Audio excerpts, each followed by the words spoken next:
चारही नाटकांना रसिकांचा भरघोस प्रतिसाद मिळतो आहे. चारही नाटकं सध्या रंगभूमीवर अक्षरशः धुमाकूळ घालतात. त्यातलंच एक नाटक म्हणजे गोष्ट तशी गमतीची.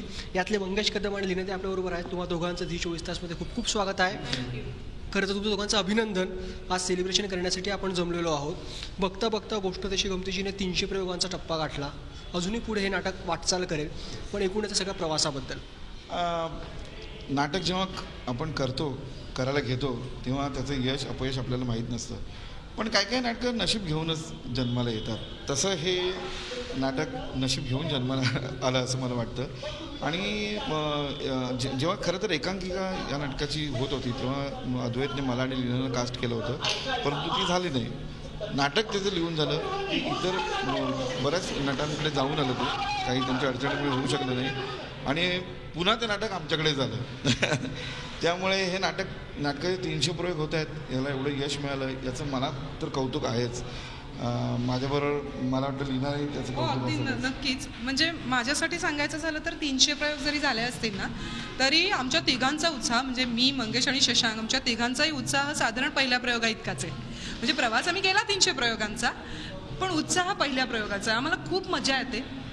आणि या नाटकाची गंमत अशी आहे की 300 प्रयोगांपैकी जर आपण असा अंदाज बांधू की 300 प्रयोगांपैकी 75-100 प्रयोग फक्त जर पुण्यात झाले असतील, पुण्याची संख्या जरी असेल, तर तेवढे 100 प्रयोग बघणारा एक माणूस आहे.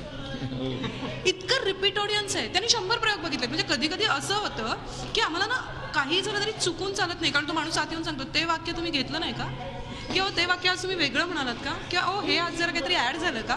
किंवा एक व्यक्ती आहे की ज्यांनी 11 वेळा नाटक बघितलं आहे. फक्त फेसबुकवरून, आमच्या पेजवरून ओळख होणाऱ्या तिघी मैत्रिणी झाल्या आहेत की आमच्या तिघींची मैत्री झाली आहे. म्हणजे हा प्रवासात, आमच्या प्रवासापेक्षा ही जी बाकीची माणसं आम्हाला जॉईन होत आहेत ना, त्याचा खूप जास्त आनंद होतो आहे. पुण्याला बालगंधर्वच्या बाहेर एक गजरेवाले आहेत काका, आणि ते गजरे विकतात. 2-3 वेळा असं झालं की ते विंडोवर जाऊन विचारायचे गोष्टाचा प्रयोग कधी आहे, गोष्टाचा प्रयोग कधी आहे. तर त्या बुकिंगवाल्यांना आश्चर्य वाटलं आणि त्यांनी विचारलं की तुम्ही असं का विकता, का म्हणताय की प्रयोग कधी आहे, प्रयोग कधी, असं का विचारता. तर ते म्हणाले, नाही हो, गोष्टाचा प्रयोग असेल ना की माझे गजरे विकले जातात सगळे.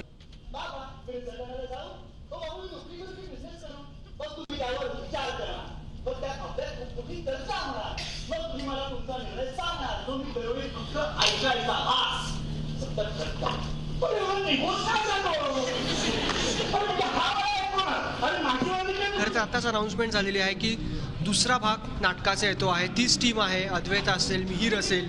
तर दुसऱ्या भागात काय वेगळेपण आपल्याला बघायला मिळेल. ही सगळी लोकप्रियता बघूनच आम्हाला असं वाटलं होतं की असं मस्करीत आम्ही म्हणत होतो, अरे याचा दुसरा भाग करायला पाहिजे. पण आम्ही ते थट्टा मस्करी करत होतो. परंतु गेल्या काही दिवसांमध्ये मिहीर आम्हाला भेटला आणि आम्ही चर्चा करत असताना आम्ही त्याच्यावर गांभीर्याने विचार केला की ही सगळी पॉप्युलॅरिटी आहे या नाटकाला मिळालेली, तर आपण ती सिक्वेलमध्ये ते का कन्वर्ट करू नये. इतकी सिनेमाची सिक्वेल येतं, आपलं घर तेच, घरातली माणसं तीच, एखाद दुसरं माणूस ॲड होईल, तर काय हरकत आहे ते सिक्वेल करायला. आणि गांभीर्याने विचार केला आणि अक्षरशः ह्यांनी लाईनअप तयार केला. आता मिहीरने, म्हणजे त्यांनी सांगितलं, खरं म्हणजे कोणाला आधी सांगू नका, पण लाईनअप नाहीच सांगायचं आहे. त्याच्यासाठी प्रेक्षकांना थिएटरमध्येच यावं लागेल. मुळात काय झालं की गोष्ट तशी गमतीची भाग 1 असं म्हणूया आता आपण.